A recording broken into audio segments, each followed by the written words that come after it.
Welcome to the Spike Camp podcast. Spike Camp is a free online community for hunters that support conservation. It's a great place to share stories and your experience with other hunters. As a member of Spike Camp, you get access to all of our hunting live streams, discussion channels, contests, hunter resources, and events that we host. Membership to Spike Camp is free. Our only ask is that you are a member of a hunting or conservation group before you register. Head over to spikecamp.com to join us.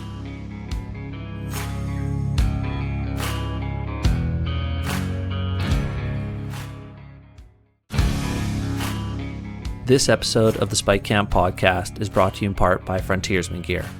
Frontiersmen Gear was founded to build products for those people that are seeking true adventure in their lives. High quality, handmade knives and leather goods that are built right here in Canada with a lifetime warranty. Made by hand and built to use. Visit frontiersmengear.ca to see their available products and learn more.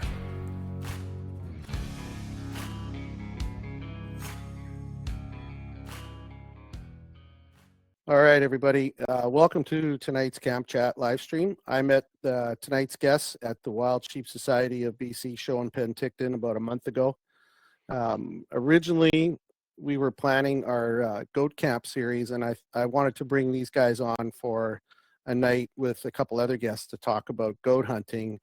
And then after thinking about it, I realized that there's so much more to more than goat hunting to talk about with these two guys. So I figured they deserved a show all on their own. So Brogan and Dalton, welcome to the show, boys. Thanks for having us. Thank you. So I was just chatting a little bit with Dalton before you jumped on, Brogan. But what I like to do, in case we've got some members on board tonight and listeners that maybe don't know you guys, we'll do a little self-intro and a little background. So we'll start with you, Dalton. Where are you from? What's your background? How'd you get into hunting? You mentioned to me earlier you're not a lifelong hunter, but certainly there now. So maybe you could tell us a little bit about yourself. Yeah, so my name is Dalton Peterson, born and raised Grand Prairie, Alberta. None of my family members hunted. I basically grew up kind of like around friends that their families were kind of into the lifestyle, and I was kind of always like an observer of the lifestyle. When I was like I had one really good friend when I was about 5 to about 12. His family just hunted all the time, so I was always kind of around them and like that lifestyle in that regard. I never actually hunted myself until that first film that I went on. So like I've never actually like done any hunting. I've been out in the bush with people, like always been an observer, but I've never actually been part of the process, I guess, for myself. Mm-hmm. That being said, so like the film Align, the first one I did, that was like the first real probably experience I had that I got to be like very intimate with the whole process, like one as a filmmaker and two just as like an individual experiencing that for the first time. I also kind of like to say that like my first real hunt was a Alberta Bighorn trophy sheep hunt that pushed everyone to their absolute limits. So it's kind of nice to start off that way and know that you're ready for everything else. But yeah, like the hunting kind of got, as soon as I did that film, I just kind of fell in love with one, getting out there, and two, the whole experience and dance between life and death, and kind of the connection between the hunter and the animal, the hunter and himself, and then like also like all the background things, the sacrifices that they make, the everything that encapsulates like kind of their lives and how they make it work around this identity of being a hunter. Mm-hmm. So how many hunts then have you been on? Just the two? I've been on 4 or 5 now. So I've done a couple like just with friends locally, again, just observing, but yeah, not overly fairly new to the whole situation for sure, but learning fast. And when you get to follow these guys around, you pick up a lot of things pretty quickly if you keep your ears your eyes open and your ears to the ground. So no shit. Well, so 50% of your hunts include a sheep hunt that was extreme, and then a goat hunt that was like very extreme. So anybody on the show tonight that's hunted, which pretty much everybody has, is probably sitting back going, wow, this guy jumped to the deep end of the pool real fast. Like, Brogan, you've been around hunting your entire life. Obviously, it's touched on in the film a little bit with early days with your grandfather and his outfitting business. This must have blown you away, having a cameraman buddy, partner coming on a trip who had no idea what he was getting into on a goat hunt, especially, I would think. I mean, he probably had an idea it was going to be cold and nasty, but tell us about that. Yeah, so can you hear me? Yeah, Yep. your audio is good. Yeah. Okay. Yeah, so I was like, that film just absolutely blew my expectations. Mhm. To have a cameraman means a lot, and I was just mostly doing it for have something as a keepsake, and to leave behind, and my son could see and my family can see what I do. It's hard to explain to people the lifestyle of a guide, a hunting guide, or an outfitter. It's not for everyone, and it's not how do I say this? Like, it was hard to continue outfitting or guiding as I grew up, because the bank and stuff, like when you're older and you're trying to get a home or whatnot, they don't really consider seasonal work as a guide good enough to get a mortgage or anything. So it's hard to keep pursuing that dream or that passion. I've been lucky enough to dance around it and keep it in my daily life. It has been a struggle, and I have an excellent wife who knows how much this means to me. So to have kind of what I do captured on film, and for not just my family to see, but like almost 40,000 views is pretty huge. And I think it earned a lot of respect on the hunting side of things, trophy hunting side of things, and growing up as a guide and an outfitter a bit. So yeah, that film blew any expectations that I had for it. I knew when we came off the mountain and we were getting in the truck that, man, it was so powerful. Like, everything fell into place exactly like it should have. The plan was executed beyond what I thought it would be. And yeah, like, there was a lot of things went right. Everything went right. And it made it look too easy. That usually doesn't happen. No. Well, everything went right for the film, not as much for us, but Yeah. Well, no, exactly. And I want to circle back to like, I guess I'll just say this. When you go on YouTube and you see hunting films, there's sort of different classes of hunting films. There's just the self filmers that are, guys get out there and just film themselves with a phone and make some content and show their kill shot, show their pack out, all that fun stuff. But I want to circle back in a few minutes and talk about the messages that you guys put forward in this film. And, there were so many things, like you said, the planets aligned on the hunt side of things, and the messages that came out of it were amazing. And I want to come back to that, but I guess I'm kind of jumped ahead a little bit when I started asking you questions. But Brogan, maybe tell us again, just back up a little bit and tell everybody where you're from and your background as far as where you grew up and stuff. So I'm from Chetwynd, BC. It's northern BC, foothills of the Rockies. Most people don't even know where it's located, which I kind of like. I was born and raised here, so it's 30 going on 38 years if I dated myself. But yeah, born and raised Chetwynd, BC. Spent a lot of time, luckily, in the mountains, in the bush with my family, with hunting for family, and with hunting with my grandparents and whatnot, with outfits and guiding with local outfits. I also own now an outfit, personal outfit here just south of here. It's in the same area as I have a trap line as well. So I've been fortunate enough. I have a lot of these opportunities kind of just fall in my lap, and I took advantage of it, and I'm living it, man. I truly am. I'm blessed. I'm blessed, to say the least.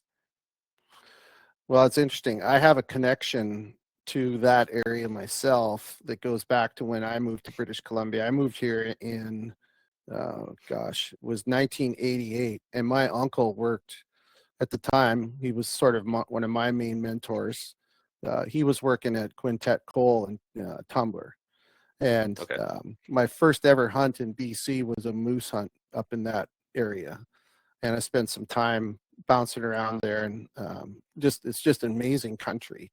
So yeah, I have a connection with that part of the country, and what a place to grow up. It's amazing. So you're south of Chetwynd, so presuming somewhere like Sekunka River down that way, or are you in that general area? That's right. That's kind of part of the area. The outfit I grew up on was kind of call it Cooks County, was a little homestead on the Bull Moose Flats. That's my grandpa leased that for some time, and then I grew up on the Wolverine Valley. That's where our base camp was, 8 kilometer. It's moved down to 32, but at the backside of Quintet. So actually the same area you kind of were there. Lots of bears in that country. At least there was back in the day, man. Oh, there's triple that probably now. It's insane. Yeah. Yeah. Wow. Crazy. Yeah. So you were exposed to hunting from like day one, as soon as your feet hit the ground, probably, right? So yeah, I mean, it's kind of it makes for an interesting pairing when you decide you want to do some filming. Now, I think if I saw the message in the film, I think Dalton had reached out to you when he started his media company looking for opportunities to film hunts with clients, right? Wasn't that the original sort of idea? That was the game plan? Yeah, that's right. Okay. Well, that's cool. So you put in for the goat draw. We're obviously not gonna push too hard on where it would be, because no one's gonna say anything anyway. But there's some really, really interesting goat draws throughout the province of BC that hold some really nice goats, and that's pretty obvious in this film. I was going to say that planning a trip like this is probably half of the process, right? First of all, you got to win the draw. You mentioned in the film that you'd hunted in that area before. Have you spent a lot of time in that country? Did you sort of knew what was going on? I did. As I was just kind of like thinking on topics and what not to share on this podcast, or what to share, that area has kind of held some pretty special moments for me. I didn't spend a lot of time in there, but the times that I was in there was pretty impactful or sentimental. I do have pretty good knowledge of the area. I spent, I think I did 14 days right in that valley with moose clients. And that was actually my first trip solo as just the guide with horses. Usually there's 2 of us that go in together with like the horses is kind of a big undertaking, but it was just me and a wrangler and then 2 other hunters, and we spent the time in there. And yeah, that was my first real crack at doing the solo thing. And horses are they humble a man. Oh yeah, they do. So that area, I had been applying for that LEH. I was trying to think, probably upwards of more than 20 years for that area. Wow. I pulled an LEH goat draw once before, and that was in like a 719 area where the bighorns are. And the only reason I applied there because I had planned to go in for bighorns. So thankfully I pulled the goat draw, but that area is known for like not very many sheep at all, and if you do see sheep, you're lucky. And I've seen more sheep in there than I have goats, so well, boy. You're the guy to talk to if you get that sheep draw. Then I'm not going back. I hate that place. Yeah. Well, that's an interesting. Yeah, that's a whole other topic. Is that's kind of one of the that area for sheep is one of the few areas in BC that never gets talked about for sheep hunting. You never hear about it. People don't like to hunt there. It's tough. It's miserable. It's basically those are border sheep that may or may not be there. You never know, and it's like a rough country. Yeah. Oh, interesting.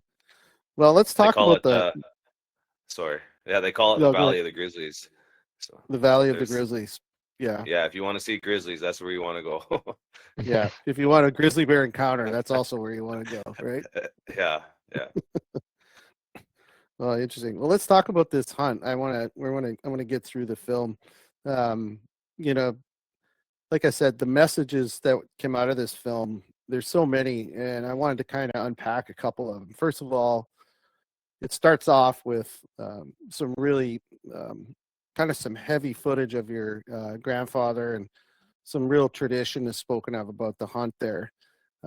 Was that, I'm curious in the creative process, did you guys sit down and say, like, map out what you wanted to achieve, or is this all? No, man, I, this was just fly by the seat of your pants. Yeah, there you go. I asked for footage from Brogan, kind of like just anything that he could give me that was like kind of sentimental, representative of the past, anything Mhm. that would like supply that connection. I didn't Mhm. specifically request for his grandfather, but he had given me that like that clip, and then as soon as I had unpacked that in the email, I knew that that was going to be a big anchor point in that whole film. Actually, like the moment I seen it, I know that I knew that that was going to be in the ending. I didn't know exactly at which point, but I knew that like that was going to become the two anchor points for the full circle of the film. Mhm. So Dalton, did you have any training in like creative filmmaking or any education in this? What's your story? No, I'm like Brogan. I'm completely Seat of the self-taught. pants? Yeah, Ricky from Trailer Park Boys. I'm self-smarted, bud. We're good. Well, But Ricky has a pretty good career, so yeah, He's doing okay. yeah, he's he's doing doing all right. Oh. No, like I guess the better answer to that question. Since I was like a kid, I've always been like kind of enamored with film, just like Mhm. the art of it, on so many levels. Like it's such a complex art that it takes, basically you can use all other versions of art and you kind of like compressing it into this like 4D puzzle that, depending on how you tweak each different, I guess, level or layer of that film can affect everything else. So to me, they're just kind of like these really intricate puzzles that always have to come to this conclusion or have a point. So for me, it's I've just always fell in love with it. Always, like, I could tell you who won like best director that year, this year. Like I've just Yeah. always been really enamored with the guys that are the masters of their craft. So Yeah, it's interesting too when you start looking at like really good film in the hunting space. There's a lot of good films out there, but there's only a few that like really kind of push all the buttons and tell like a real story. And that's what I liked about this film was there was a story right from the moment you hit play on YouTube. Like there's a full story. You got the tradition with the old footage from Brogan's grandfather, the shot with the bear, like that's so cool, all that stuff. And then you can tell right away that there's a connection between the two of you as friends, right? And so there, right there is sort of the next chapter is the friendship of two buddies going up on the mountain, and you've got the chirping and the laughing and the joking, and there's all those elements there, and then just moving along, you've got conservation. Obviously, there's a conservation twist to it. You want to make sure you're harvesting mature billy. Yeah, and there's two parts to that. There's two messages there that I took away, and there's one that's real obvious, and that's um, Brogan's interpretation of trophy selection and trophy hunting, and that to me really hits home because I think that the true meaning of trophy hunting from the hunter's perspective is very, very different than the perceived meaning of trophy hunting from the general public, right? for sure, yeah. And Brogan, I'm curious what your thoughts were on that because you speak to that a little bit in the film too. Yeah, I'm just gonna say like the power of social media has been huge for me and huge for the hunting community, both good and bad. And anyone who knows is it's pretty tough to use the term trophy hunter. It's frowned upon because everyone automatically thinks that you're some guy going over to Africa and killing an elephant for his tusks and leaving it. That's what I goes to right away. And that's the same as up here, as people think I hunt for elk or deer, and then you're just taking the horns and that's it. But there's so much more to trophy hunting, and I wish the name or the term was used more boldly amongst us, because it's a term of conservation. Like I said, I stated, was when you're trophy hunting, you're looking for the oldest animal, the biggest animal, and usually in turn they usually have the larger set of horns or antlers or skulls or whatnot. And when they get to that age of maturity, it's a lot more challenging, definitely way more challenging than people think, especially if you're just going out to fill the freezer. I'm not saying that that's easy by no means these days, but trying to be a trophy hunter and stay true to it and pass great opportunity or good opportunity, it takes a lot. And now that's what I'm trying to kind of like not push, but just kind of get that across, is I'm not afraid to use that term. And if people actually care or want to talk to me about it, I try my best to explain it. I'm not very good with words, so I'm not. I can't explain it well. I just say it's a short term of I'm a select hunter. Yeah, You and came across pretty good in the film. yeah, you did. Yeah, I was gonna say it's pretty clear and poignant that that's what you're about. And I think it's a good message for the hunting community in general to see someone stand up and say it's okay to be a trophy hunter, because this is what the trophy is, right? It's there's a difference between shooting a 6-year-old stone sheep that's 2 inches past its nose, or shooting one that barely breaks the nose or is broomed off and he's 11 or 12. Absolutely. Right? You can define the trophy any way you want, and I'm not judging someone that shoots that 6-year-old if it's their first ram and it's legal, because we put the laws, the government that we live under put those laws in place. But to that person, that's a trophy. I get that. Yeah. But if that's your first ram, you shouldn't be shooting that same class of ram every single year, in my opinion. And it's my opinion. Some people may frown upon that opinion, but you look at the caliber of goats, that the billies that you were choosing from on that mountain. And I shot my first goat last year, and it was a mature goat, but it was 6.5 years old. And, I had hunted with a very good friend, Ed Thompson, and he's been on a lot of goat hunts, hunted goats since he was 8. And there was a difference. We talked before we went on that hunt. He said, "What do you want for your first goat?" And at 58 years old, I said, "I want a mature animal and a good representation of the species, and I don't want to harm the goat herd." And he's like, "Okay." And I said, "I know your class, Ed, is going to be different than mine, because I know he would not have personally wanted to shoot the goat that I did, but because he's in a different place as far as goat hunting goes. And for me, yeah, my goat's a trophy, and it was the hunt and all the memories that came along with it. And that message, yeah, I think you did a really good job in putting that message forward. Yeah, it's awesome. If I could add something there too, a big part of, I think, Brogan's message, and a lot of like what I do with these films, is try and, like, hunting films are a niche, but they also are becoming more and more mainstream every day, especially when you take it more into make it more cinematic, create these stories, make them more like films. You're going to see more of a mainstream audience come to watch these films.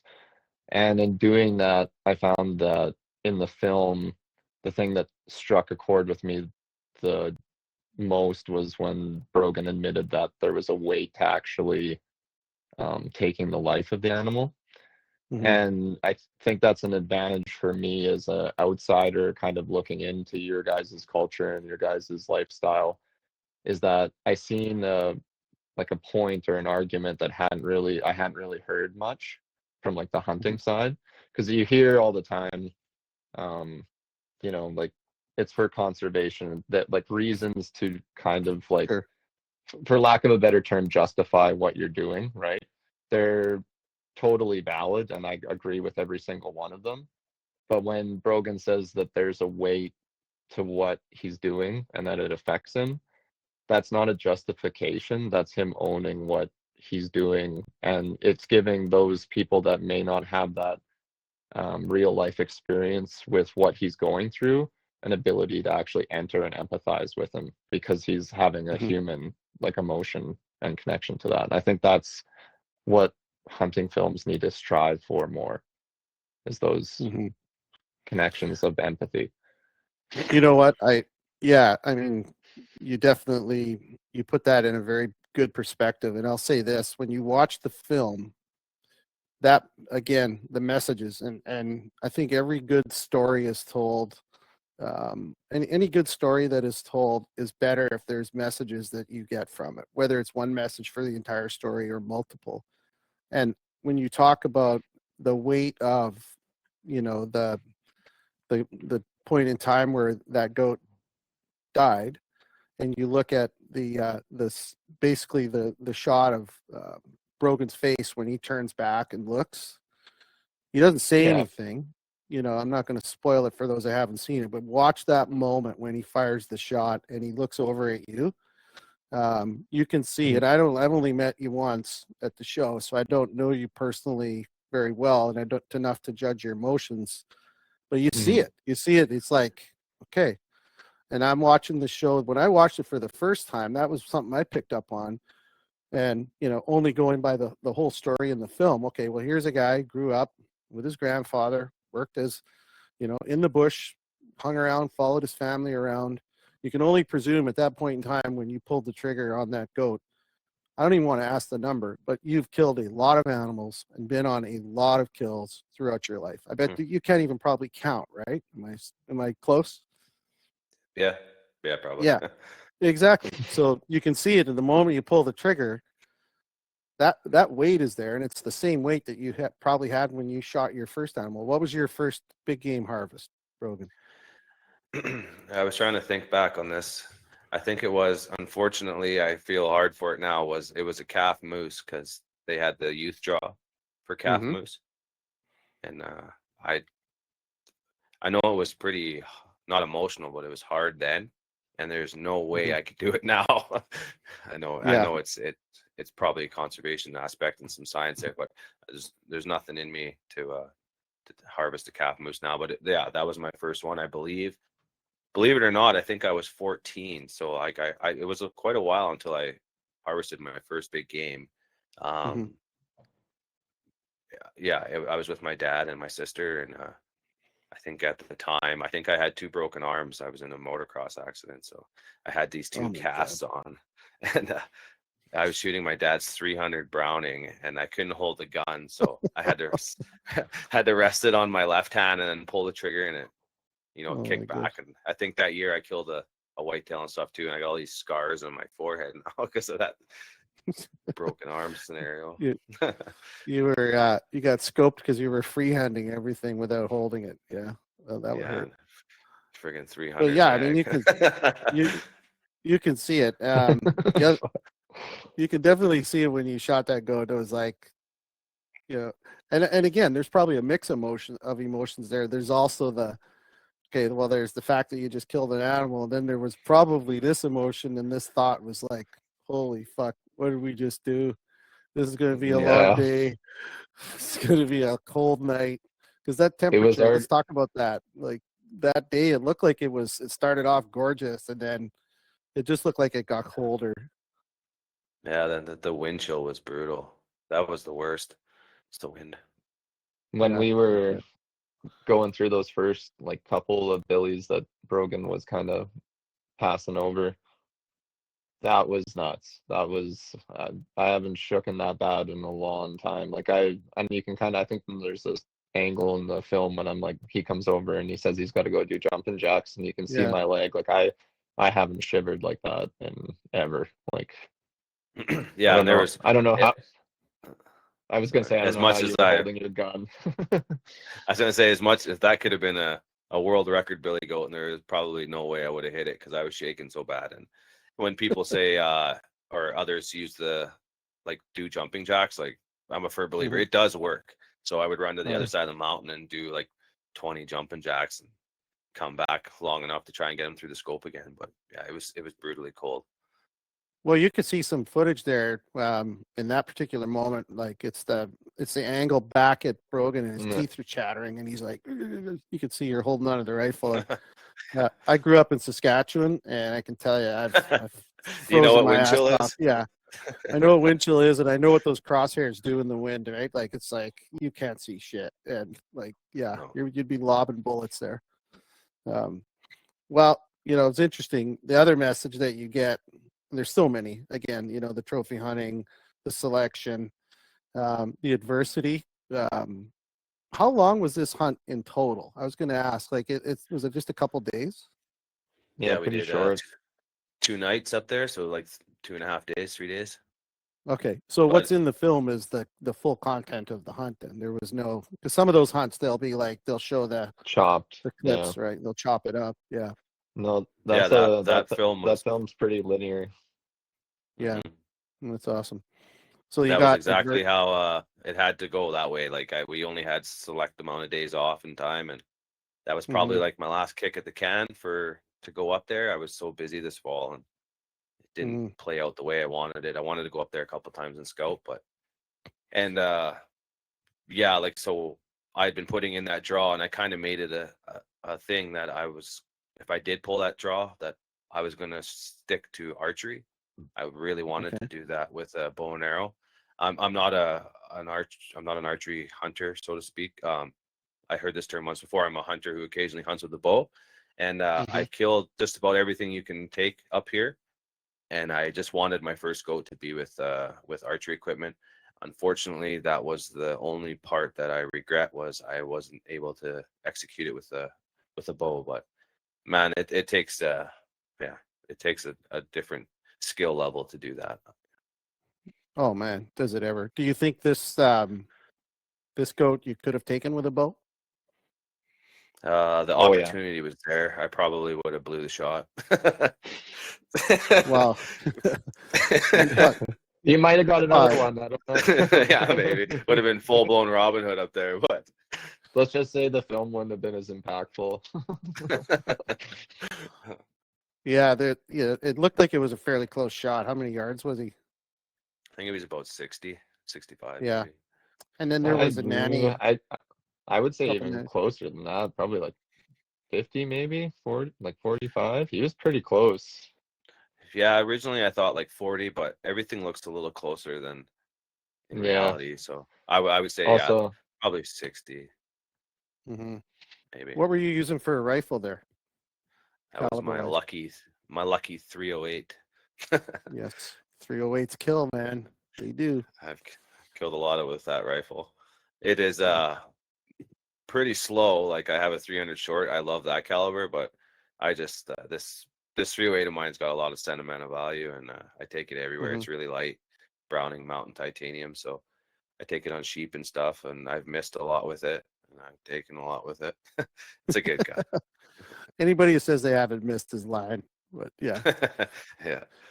Well, the other thing I noticed about that, because I'm a gun guy, and I did notice that when you ejected your shell, you caught the case and put it in your pocket. So thank you for doing that. I appreciate that. As a hand loader, I hand load for my family, and Blake's getting better, but it took a long time for brass to end up back in my house after the fact. So I caught that. I was like, good. He kept the brass. That's a good. So. I'm not a reloader, but my grandpa and my dad have always been like, you got to keep your brass. So I have like cases of brass I've collected over the years. Interesting stuff. I did notice that nanny took a leak right beside the billy after he went down, and she just walked around him and moved on to the next billy. So I'm assuming rut was on, and there was lots to choose from for them. It looked like it. Yeah, I think there was like 3 or 4 on that ridge. I think you hear me talk to them. I said, "Whoa, guys," after the shot, because they were running right Yeah. towards us. They stopped probably 10 Oh, okay. 10 yards from us and spun around. So I don't know. That's the one thing I hate about hunting with a rifle is the gunshot is just, it breaks the silence of everything. It just kind of panics everyone, unfortunately. Mhm. But yeah, they took to the cliffs and they were good. But So the timestamp that you put up, Dalton, was like 4 o'clock or somewhere around 4 in the afternoon. Yeah, And it I would have believe been, 4:03. yeah, something like that. What does it get dark about 5:36 that time of year up there? yeah, I remember. I think when we made the trek down, like as we were getting prepared to go down, it was 6:55 p.m. And I would say we were Okay. probably in the dark for about 20 minutes prior to actually leaving. So I'd say like around 6:30. She was pretty well close to pitch black. Mm-hmm. Yeah. Well, Yeah, that full life-size cape took a while. Our hands were yeah. freezing and it was windy, and yeah, it took longer than it should have. I What had was to do the? the Luke.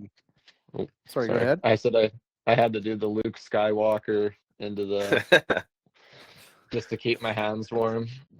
Oh man. It was a good feeling though for the moment. Yeah, I bet. Now, did you guys debone the meat, or you probably didn't have time? You just stuff quarters in the bag and go. I think I deboned the ribs a bit, but no, I just took the quarters. They're so small, like a big Yeah, coyote. yeah, yeah. And that it's just the coat on that goat is absolutely amazing. Now, you talked a Yeah, little bit about Boone and Crockett. Did you get it scored? What did it end I up haven't at? got it. I haven't got it official, but I scored it myself there. I think it went 51 and I think it's 51 and 3/8 or 51 and a half. So they Mhm. shrink quite a bit. Hopefully he shrinks still in book, but regardless, and he's over 50, and that's what I Yeah. wanted. And what was the age I on think him? we aged him at he's either 7.5 or 8.5, but Wow. I think he's kind of at his peak, because once they kind of get over that, you're not gaining much on the annuli, only a couple, maybe a 16th or an 8th, and they actually Mhm. start rubbing their tips off. So Start you losing. kind of want to hit them right when they're really pointed out, the end of those horns. That's kind of when they're, like I said, after that you'll start getting rubbage on the back, Hmm. and What you was lose his more than they gain. condition like as far as fat and you know age, meat, teeth, all that stuff? How was he I physically? kept his teeth. I'm gonna send his teeth away, but physically he was big, really big footed. I Hmm. think he had quite a bit of fat on his back end, and he was perfect, Body size, he huge. was huge, massive. Yeah, Like Yeah, I mean, just that, like the images of, like you said, there's that one scene where the wind is blowing his mane, and he's sort of on hmm that little ridge right above you, up against the rocks. Oh my God, he just looks like yeah, an absolute monster, and just the coat, like the coat yeah. itself, is just perfect. when Yeah. I So life when I size, eh? when I got that shot on camera, that was like my moment as like a filmmaker, because I looked at Brogan, I was like, I think I just got like a National Geographic shot on that one. It's like, I bet. I Yeah, bet. and So like I I got to try ask to. this. Sorry, Sorry, go ahead. I was saying like it's hard to tell kind of in the film, and it's hard to tell even when you're glassing goats.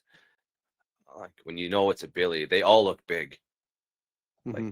it's just what they, because they're, especially if they're by themselves.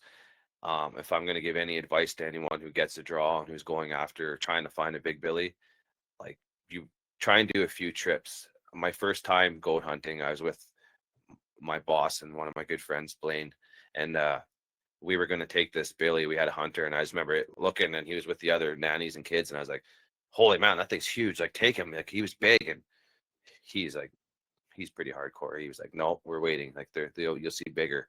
And I think it was on day 3, we passed over quite a few goats, and we went back there, and I was same thing. I was overexcited, and then I was told to wait. And just before dark, this billy comes out, and I was just, those big ones are next level when they hit the maturity. Like, then their Hmm. body comes out, and they stand with everyone else, and they're like twice the size. So then their horns are relative to that, and that's what you see. That's when you know that they're bigger. Like it's really hard to do. It's a lot like a bear. But yeah, that's my takeaway from that. And to anyone with advice, like, you want to look over a lot of goats. Yeah, and you get varying opinions from. We just did our goat camp series last week, and we had some real goat killers on that have got a lot of experience, and they all have their own. Every goat hunter's kind of got their own measuring system, comparison to like nose length and horn length, and but still, I think you're right. I think it's much like bear hunting. A black bear standing on a logging road at 400 yards away is pretty hard to tell exactly how big it is, Yeah. just in relation to what's around it and stuff. But yeah, well, congratulations, man. That's a beautiful goat. Thank you. I want to talk a little bit about, well, there's a couple things. So you packed an extreme winter goat hunt into a 42-minute film. I can only imagine there's got to be some B-roll and some outtakes and some clips and shit didn't make the film. Can you tell us some? I don't know. It could be whatever story you want. There's got to be some funny shit in there somewhere. I got to tell one first, Dalton. Okay, right, you go. Okay, I didn't know this. Probably none of you people, anyone listening, doesn't know this, but Dalton actually is trains for jiu-jitsu fighting. How do you pronounce it? Jiu-jitsu? Jiu-jitsu, yeah. Anyway, jiu-jitsu. Yeah, he was telling me about it. I don't know much about it or whatnot, but that night we were back in the tent after the hunt there, and the wind was so crazy. The stovepipe actually blew off and it was just swinging around that tent, man. And Dalton showed his moves. I'm a believer. I seen his jiu-jitsu moves, like, because he was not touching that stovepipe barehanded. It was glowing red. So yeah, watch out for that guy. He's got it. Yeah, that thing almost kissed my lips so close. Like in the film, like when I have the footage of like the tent just getting rattled and broken, that is nothing compared to what we actually went through. Like, though, I think like it was like the third time we heard it, like it would sound like can we swear on this or no? Oh yeah, go for it. Yeah. It sounded like a fucking jet engine had like just taken off above us, and then like you'd have like this delay, and then the whole tent would just like try and go over. And the one time that pipe just popped right out, and like it tried to kiss me right in the lips, and I had to like just whap it right in time. So he's up there Jackie Chan the shit out of the stovepipe. Yeah. Meanwhile, Brogan's outside grabbing pegs and putting them in the soft sand, and oh my god. Yeah, it was a beautiful spot for glassing, with terrible for the windstorm. Yeah, it looked pretty evil. There's that one shot of both of you trying to sleep and you're holding onto the tent, and it's like, man. Everybody that's done some mountain hunting is dealt with that. All right, so that's his story. What else have you got? There must be some other stuff. Tell me about the pack out coming off that mountain. That looked sketchy as shit. This might not be funny stories, but there wasn't a lot of filming going on. I saw some cell phone footage. I think Brogan was filming you, right? So I had all the meats and then all my camera gear and like my day gear. So like we were probably, what do you think, like around like 80 to 90 pounds probably each, somewhere in there? Yeah, probably around the 90, maybe a little better. Yeah, so yeah, like we were heavy, and like the snow was like right when we started, when you're up top there, it's all shale. So every step you take, like you have to be sure of it, because like you can just go for a slip. When we got around that corner and back like to the point that we had actually ascended up to like the cliff face, like the wind was so bad that I could actually start to feel like my nose and like everything starting to like kind of go half numb, because it was just like that wind chill was next level. And at that point, like we were probably just about to start the ascent, and when I had like, well, we had gone down a little bit, and then I just decided that I wanted to start like butt scooting, and I kind of went for it, and I slid like a good way. And like, bro, I heard like the dad voice and Brogan like behind me. Like it wasn't, it's like totally like a little kid like walking out into traffic type of voice. And I just dug my feet in and I stopped where I was. And then like he just was rushing down to like kind of get me. But like it was, yeah, like you didn't want to be up there at all for sure. No, that looked so scary. So what about gear? Like was there like did you guys have like winter mountain boots and stuff like that? Like did you have to did you plan So out your gear, or was it just straight I off did the cuff and go?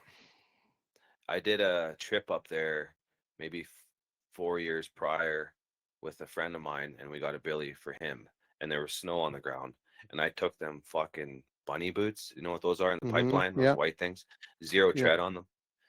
And we had his billy did the death dive and slid halfway down the mountain, so we had to go down into the chute and come back up with that billy on our packs. And I remember having those boots on, and I've been scared once when I was younger. It was on the zipper at the amusement park, and I was just I hate the zipper. For the record, it's a bullshit thing. I was more scared of the carny running it. I remember being on that zip. I had the same feeling as being on that zipper when I was younger. Like I was so scared. I was just soaked in sweat because every step, literally, I was like holding on to the side of the mountains with my ass cheeks because those boots were no good and we were so panicky. So I remember like putting in my notes, like if I'm going back up that mountain, it's going to be with crampons or some kind of traction aids if there's snow, because sure, I don't know, it's hard to explain, but it's not forgiving up there. Like if you slip, you're done, man. You're going right to the bottom. Yep. It's steep. It's way steeper than the camera makes it look. Yeah. So did you have like mountaineering boots, or did you go with like winter hiking boots? No, we just had like insulated hiking boots, and then we had the traction aids on them. So for this one, because I had like a decent set of hiking boots, but they weren't like overly insulated for like snow, and I knew that was definitely like a possibility for this trip. So I actually wore like, I kind of sacrificed weight for like insulation and warmth, and I wore like a really good pair of like Dakota work boots. They weren't steel toes, but they were like just a good set of work boots, and they worked awesome. The one thing I will say though is I also knew that the distance wasn't going to be it was going to be rough sledding, but it wasn't overly long. So like it towards the end, the weight of the snow on top of those heavy boots definitely did some damage, but I didn't have cold or wet feet the whole time, which was really good. So in your case, what did you have for Clay just asked about your camera gear, and that was one of my questions is, how much gear did you have as a cameraman going up? Because what you have and what Brogan would have in his pack is probably a little bit different. Yeah, too much. So yeah, I always have too much as the camera guy. You're never light as a camera guy. So for that, like when we went up in the mountain, I had left a couple things behind, just like some auxiliary cameras like GoPros and certain like batteries, just because I knew it was going to be a day trip. When we were up there, I had my main camera that I run is a Fujifilm X-H2S. It's a mirrorless camera. It's kind of like Fuji's flagship camera. It does video pictures like perfectly. I have the 150 to 600 millimeter Fujion like big lens. So that with that lens, that basically gives me the ability to have a spotter in my hand that can record. Okay. And then I'm just rocking GoPros, and then the other thing I have that works really good is my Samsung cell phone. The camera on that cell phone is unmatched. There's nothing better on the market than that camera for bang for your buck. But even like cell phones in general, like and those are next level, but any cell phone today, like an iPhone or Google or whatever, I mean, it's amazing what you can really do with them, right? Like you can add all these add-ons, and that's a whole rabbit hole in itself, is getting upgrading like filters and things like that for your phones. It's nuts what you can do with them. I'm kind of a fan also too. Like I don't obviously want to rely on like just cell phone footage and GoPro footage like all the time, but I'm not the biggest fan of just making everything super high quality production. Just in the sense that when you see those like cell phone footage done right or GoPro footage done right, it gives like kind of more of like that relatable raw feeling that you're out there Mhm. with them. Yep. There's a fine balance that you have to do with that, but I definitely am a big fan of kind of making the audience feel like they're there with you. hmm Yeah, for sure. So Brogan, back to the pack out. So you've been on a lot, I'm assuming, of these extreme hunts. You're familiar with winter mountain hunting. Was there a point in time when you're coming down the mountain that you were like, I'm sure, second guessing what you were doing, and were you at all concerned for your buddy with, he Yeah, hadn't been on that yeah. many hunts? What was that like? Definitely coming down. There was one point where you're coming right off the cliff and you got to come up off this finger and just kind of break and come straight down the ridge. And it was so wind drifted and snow covered that it was kind of a crust and you'd break through and the crust was starting to slide too. And yeah, to say I wasn't a little nervous and somewhat scared would be an understatement. I was, yeah, it was, it was testing. Well, and you guys had, forgive me if I missed this, but you had not been on any type of extreme hunt together, right? So you don't know No, each other's limitations no. and like safety boundaries and stuff like that either, right? We did pretty good though. Like there was never really any discourse that was negative or anything where like we were trying to pull against one another. It was for the most part. I think though we also had the advantage that we had worked together before, so we kind of knew like there's a type of relationship you got to have when you want to get shit done, and then also like when you go through an experience with someone like that, like that's a connection that kind of like it'll always be there. So Yeah, exactly. Yeah, that's one of the things, right? There's a bond that comes out of it, and it's either a positive bond or you'll never talk to each other type of bond after, right? Well, usually And goes one of two ways. I as soon as we left the truck, I already had faith in Dalton, but he just like pretty much said like, "Okay, man, you just do you. I'll keep up. I'll do everything." And that's a pretty big undertaking. I don't know. It's hard. A lot of people just think that you can just keep up. It's not as easy as one thinks. It's walking in the bush if you haven't done it a lot. Like navigating through the snow drifts, and then him trying to capture that on film. So he's actually doing more back and forth than me just walking straight because he's trying to get different angles and whatnot. And yeah, he over exceeded my expectations, and yeah, he really pulled off something there. And that says a lot because, like I said, I've guided a lot, and I've been disappointed many times that people said they can and they don't follow through, and then you're packing someone away.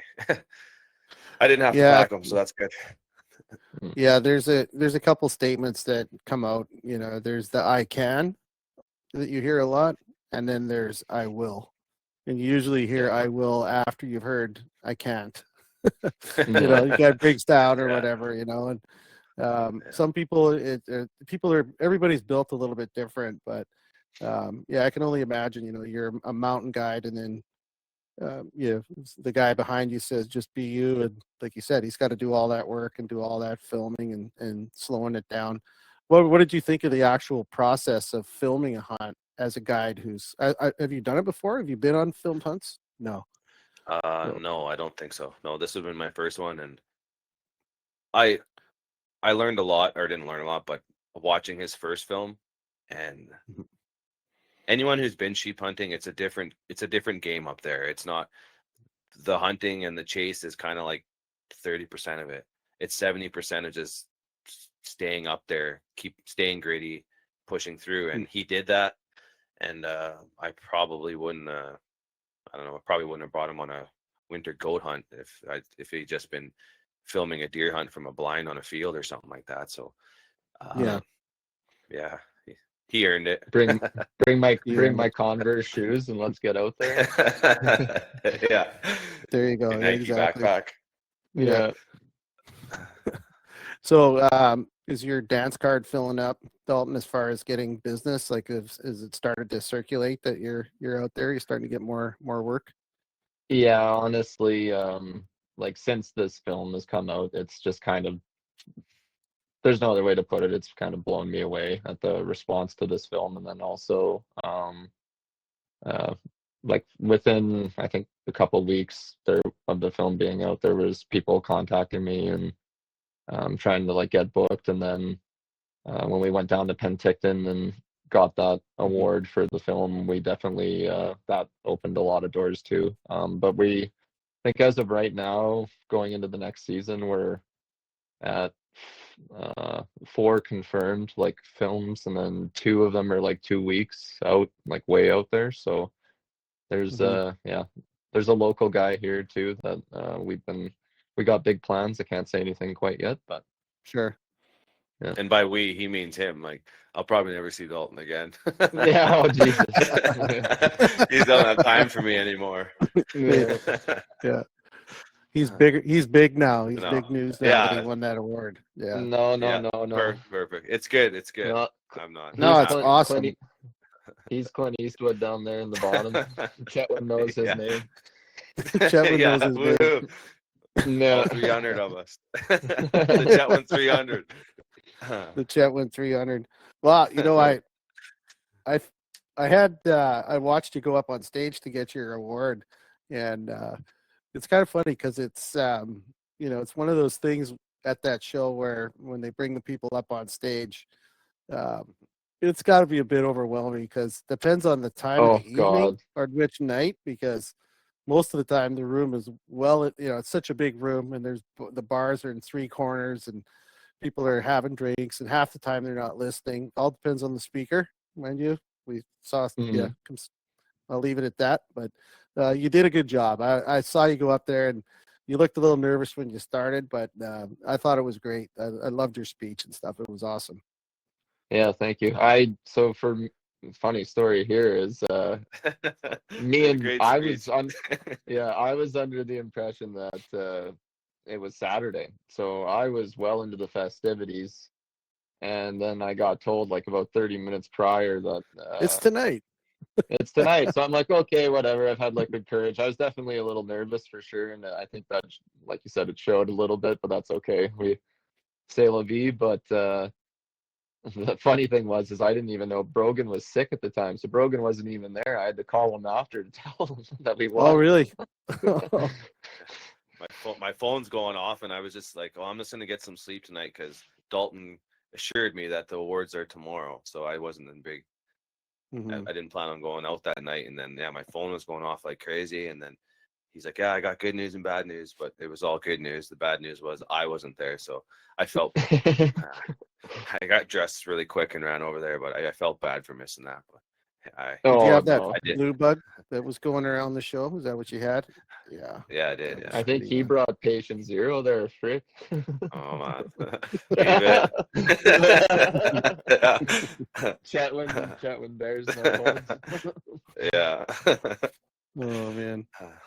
Hey, did you guys have? I want to talk a little bit about your gear. I'm just looking at my notes. So you ran a floorless shelter, a teepee shelter, and a wood stove. Apart from the weather and stuff, playing havoc on the tent and the stove. Did you guys have any gear failures at all during that trip, on the mountain or off? No, I got a pretty solid setup, so no, I didn't have any failures on my end. No, I noticed can't on say that I your, have either. Yeah, I noticed on your trekking poles that you run those little quick sticks that you click in. Those are pretty sweet, eh?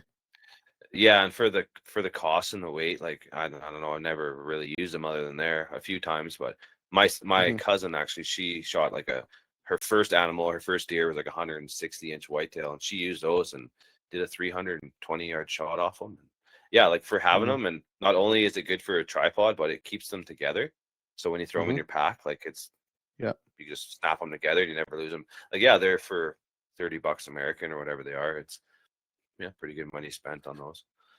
Yeah, for those that are wondering, they're I think they're Wiser Precision makes them. Shane Wiser, he's got he makes ultralight tripod heads and stuff too. And it's good gear. A small business, and he makes really cool stuff. Very innovative guy. It's pretty neat. So Yeah, called quick sticks. quick sticks, yeah, and they just clamp onto your trekking pole, and then you can basically lock them in place, and you've got a shooting stick set up. Yeah. So, what else was I going to ask you guys? Oh yeah, I guess we should probably talk about this. There's a whole other side to Brogan that people need to know, and that's I mean, you wouldn't know it to talk to you. I'll just say this, but if you look behind you, you got one of your pieces right above your head. There is one of your beautiful charcoal art pieces. I'm really curious because if I walked up to you on the street, and don't take this the wrong way, and I had a 2-minute conversation with you at the Tim Hortons in Chetwynd, I would not guess that you are a world-class caliber artist. Tell us about that journey. When did you discover this talent, and how does that go? Yeah, I've been doing art since I was young. Yeah, thanks for the compliment. It means a lot. But yeah, this piece actually is one of my favorites. It's my most recent piece, and it's getting donated to the Wild Sheep Foundation of Alberta, their Yellowhead chapter. I think their banquet's on April 12th. And it's just really simplistic and just raw, and I really love it. I'm sad to see it go, but it's going to a good cause. So yeah, back to it. I started doing art since I was young, since I was little. I kind of knew this question was going to come up. I anticipated it a bit. So the past couple weeks, I've been trying to think on how I was going to navigate the best response without embarrassingly exposing myself. But I struggle with mental health pretty bad, and art has been really my way of coping with it. Art and the outdoors. Wasn't until most recent that I was getting some help or talking to someone there, and they're just kind of seeing that I'm pretty seasonal, and the worst months I think are like January, February, and March. And I think a lot of guys can attest to that, and a lot of people that live up in this country, you know, with the short days, extreme temperatures, so you're not outside a lot, you just kind of get down and dark a bit. And winter blues, right? Yeah. That's when I've seen, or person I was seeing there, she kind of highlighted that you could see it on especially my social media, that those months are huge for my art. That's when I do a lot of my artwork, and it's just been a way that I could cope with it. And yeah, it just soothes my soul, you know. Yeah, it means a lot to me. So something like this, and the Wild Sheep Society, and a lot of other organizations, and it's been tenfold for me donating these pieces, and it means a lot to me. And a lot of people always ask, or they feel bad taking it as 100% donation. But if anyone's listening out there, well, listen, like it's already served its purpose. Like everything I could get out of that piece, it's a dollar value does nothing for me. What that represents and what that's done for me, emotionally, spiritually, like that, it's done. So I feel humbled, and I feel great that something like this can go and help out conservation, or help out any other organization or fundraiser that I've done over the years. So I'm very thankful that I have this gift, and I just had to share that part of it. You know, that's an amazing. I'm glad you shared that with us. That's unbelievable, and so many people just don't share what's going on, and they keep it all bottled up, and they don't have a relief valve or a mechanism like you have in the form of a talent where they can, you know, like literally, it's probably just like when you're creating that, it's probably just like opening a valve, the stress valve, right? And just soothes your mind. I want to share something. I think I shared it with you when I reached out to you right after the show, but I'll share this for the audience tonight, and those that listen to the podcast. I didn't know you before I met you at the show, and I spent maybe 5 minutes. My wife and I stopped by your booth, and we had a really nice chat. And I said to my wife when I walked by, I said, that young man is a special guy. I said, there's so much more there. Like we know I've seen your art on social media, and I saw the pieces, saw all the work that you did in those wonderful creations that you did for Wild Sheep Society of BC, and the pieces that were auctioned off at the Northern fundraiser and then at Penticton. And I was sitting at the table next to you. I think you were with Tanner's group at the dinner on that'd be the Saturday night when they did the final auction of those pieces.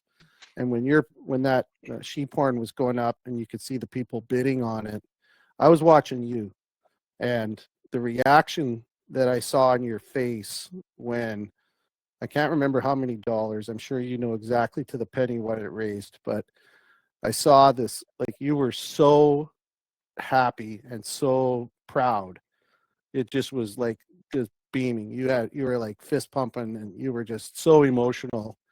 And yeah, it was a special thing for me. I don't know you from a hole in the ground other than the 5-minute conversation and following you on social media, but I looked at that and I just said, you know, people that understand conservation in, you know, on the landscape and importance of keeping wildlife out there, they get it. And anybody that saw you or got a chance to meet you or saw all the time and effort that you put into those pieces, and it's not just those. I mean, those were done with a lot of heart and a lot of soul. And you know, on behalf of conservation, just want to thank you for all the donations that you do. But watching you watch that auctioneer, man, it was unbelievable. Like super proud moment for anybody that knows you for sure.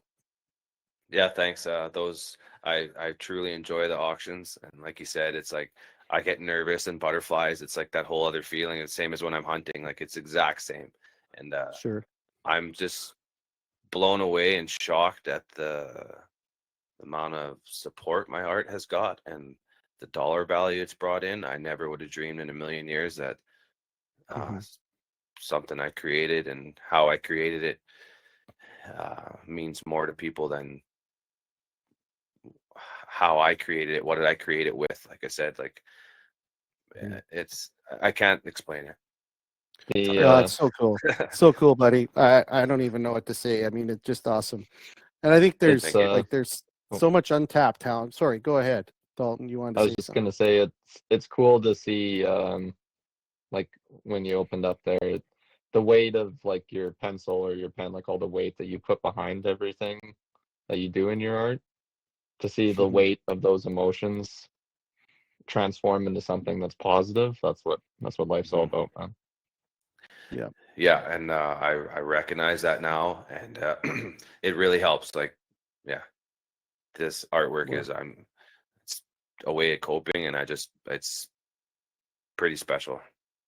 Yeah, no doubt. And it's, you know, the fact that you have a coping mechanism and a relief for mental health issues internally, that you're lucky. You're lucky that you have it. So many people out there don't have it. I had a family member with mental health issues when I was growing up as a kid, and I saw a lot of stuff, and I know there was no mechanism for that person to get any relief. And in those days, you know, I'm talking 50 years ago now, 48, 50 years ago, there was a lot of bad things happen to people with mental health because they just didn't have a way to deal with it. And the fact that you have that mechanism, I think is real special. That's really cool. And crying out loud, man, how can somebody make a fucking picture out of spilt coffee on a piece of paper? Like that is unbelievable. Turned out pretty cool. Yeah, that turned out really cool, man. That was I saw that. Was cool. Yeah, I'm gonna see Wardo tomorrow, and I know he loved it too. He thought it was awesome. But yeah, that's Wardo's a cool guy, and that coffee's pretty slick. And like as soon as I seen it, and I think Tanner gave me some packets last year, and not to take anything away from the coffee, but I was like, I gotta use that for drawing somehow. Yeah, it works out good. That wash, like that coffee tone, the raw sienna, burnt umber kind of look. It's perfect. Like my next one I've just started. I think I'm actually, I'm gonna keep it a secret, but it's gonna be so sick, man. I'm so excited. Like I don't even want to sleep. Secrets.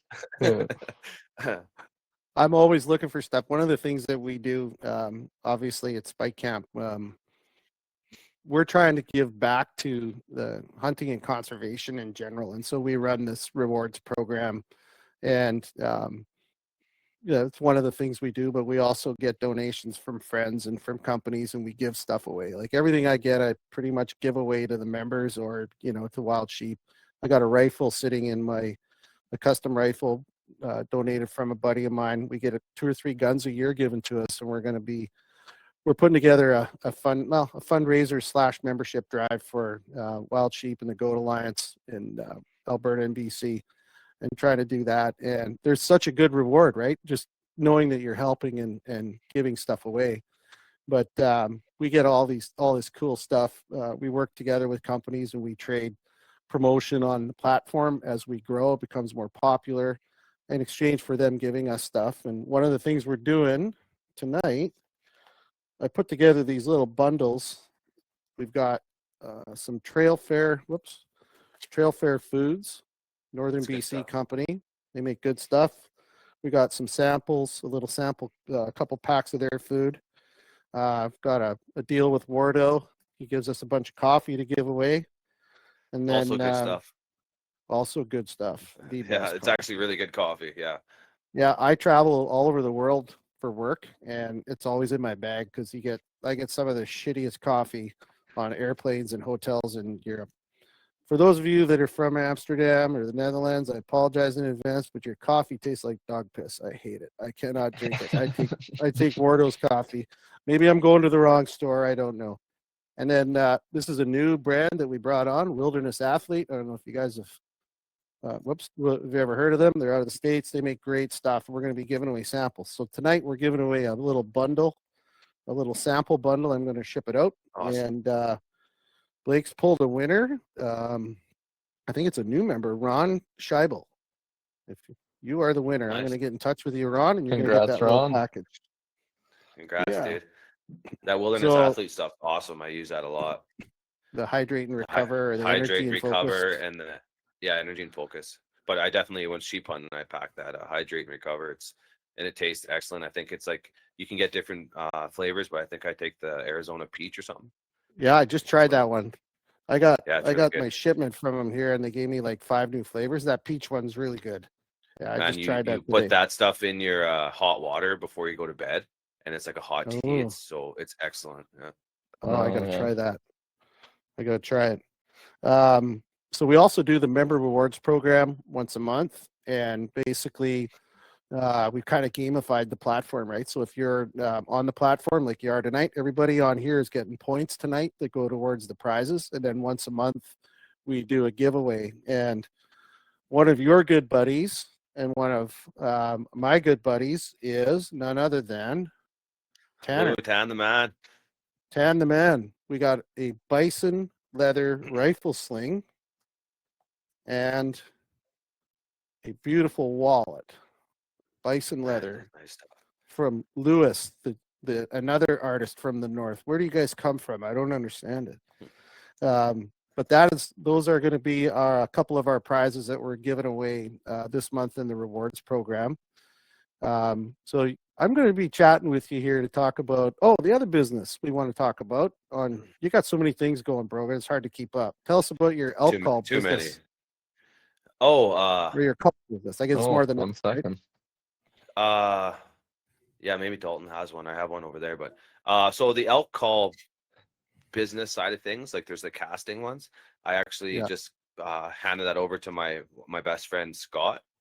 He's taking care of that. So I'm just too busy, and the idea came to me when we were sheep hunting together. So I feel like, and he's helped me out so much, like I want him to take the reins of that.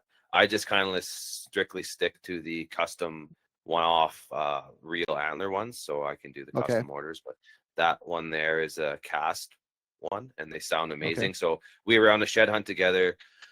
Both our wives were pregnant. It was the last time we got out together. We found this horn. He found this horn. It was the perfect size. I cut and carved the most perfect sounding elk call in my eyes, cow elk call, and he casted it and made that casting mold. So that's out of a real sweet, strong plastic. And he pumps those out a lot quicker than I can carve them. And the carved ones, demand was getting so busy. I I still have a waiting list of like 60 people I got to do. Wow. I just wanted to like hold my end of the bargain for some people. They're kind of expensive. The real ones are like $175 each. Take me like 3 or 4 hours to make. I need an antler. I'm running out of antlers. So this side of things, if you still want a Pine Princess, I call him, he has a Instagram page, Pine Princess Instagram page. You can reach him on there, and they're a lot cheaper and they're readily available. I think Tanner is actually stocking them at his storefront in Prince George, Nice. Frontiersmen Gear. So yeah, I forgot all about that. Thanks, Jeff. And then you've got, let's plug your business too, Dalton, so we can fill you up so that you become a bigger deal than you already are. So my business is Northern Sun Media. We're moving more towards like the outdoors, like hunting, all that stuff. We're not specific to hunting, but like we do a lot of commercial, industrial work kind of around town. Here in Grand Prairie locally, but that being said, I'm booked up all around BC this summer and fall and into Alberta. So if you're in the northern parts of, or I guess southern parts of BC too, Western Canada, if you think you got an amazing story and you want to have it told, reach out and we'll see what we can get done. awesome. And the outfitting business, Brogan, tell us about that. So I have a small hunting outfit here close to home. It kind of fell to my lap. I'm very grateful for the opportunity. I didn't really want to go too big with it. I wanted to keep it small, just kind of like a couple hunts a year.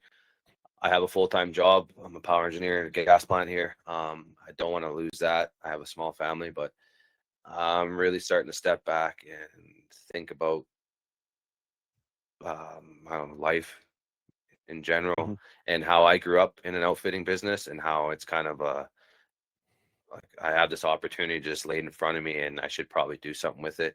So we've kind of went full steam ahead. My wife recently quit her job.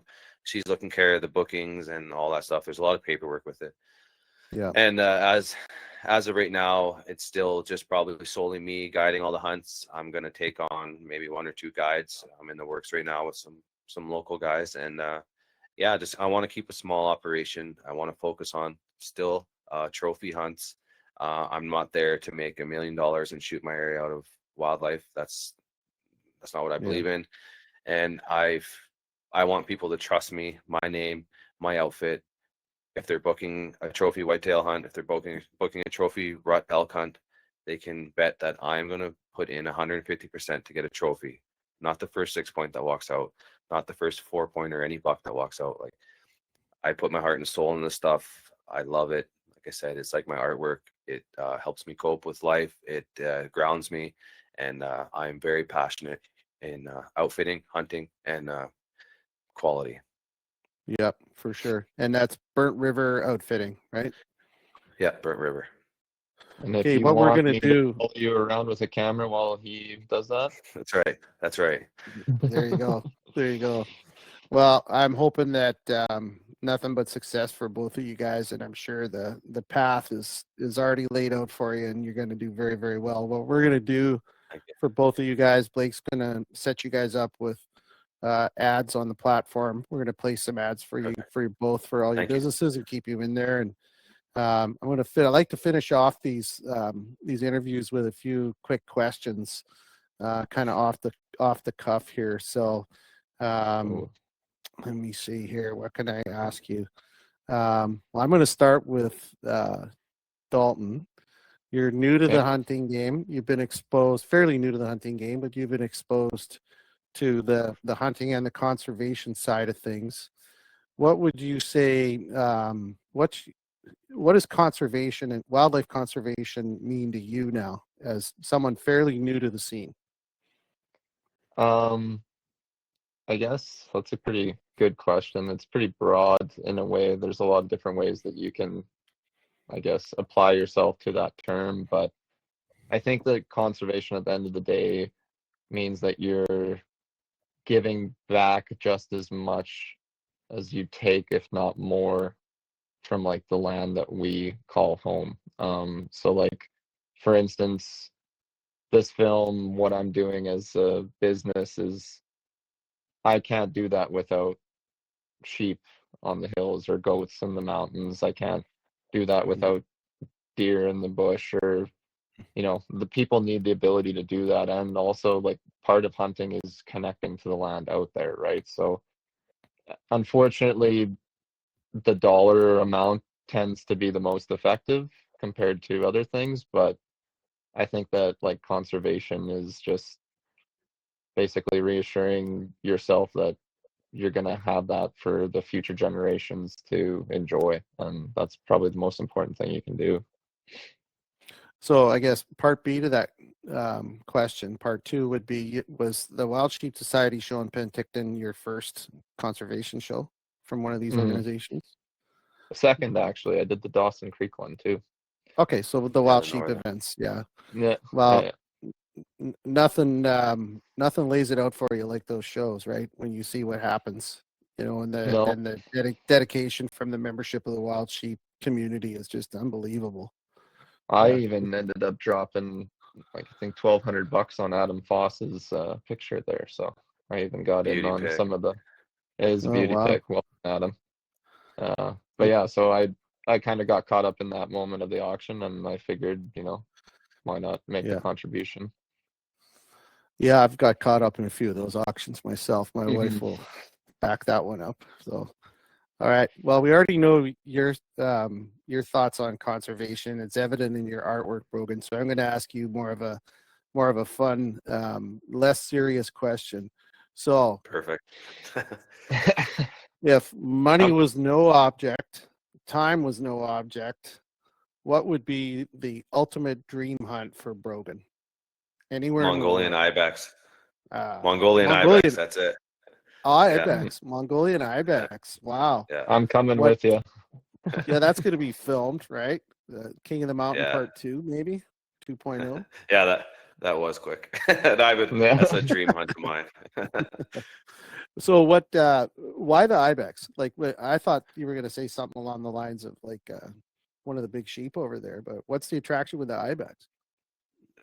I don't know. Like, I think just like that animal is like methodical feeling when you see him, like those horns and the way he has a beard and his coloring and where he lives. Like, I can't give you a good explanation. I'm just drawn to that animal, and I don't care if I can not hunt one. I'd just like to go over there and experience the hunt, be with someone, experience that whole culture thing. Like, it's out of my realm, and that would be sick to do. I can do everything else over here.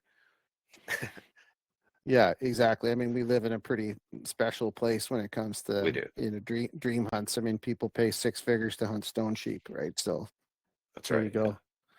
Well, boys, this has been a lot of fun. I knew it would be. And is there a message that you guys want to send out to the community, or anything that you want to say in closing? Either one of you, both of you?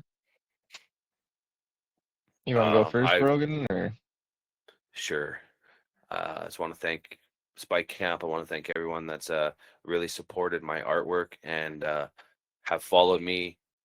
I believe my artwork's reached out a lot, not just for likewise people that like my art, but it's also opened up a lot of eyes that even I didn't know about the Wild Sheep Society of BC and the Rocky Mountain Goat Alliance and things like that. I thought I knew a lot. I thought I knew a little bit of maybe everything about what there is to hunting and giving back, but opening those BC regulations and just seeing the odd ad in here or there are nothing compared to these sheep shows, these wild sheep conservation projects.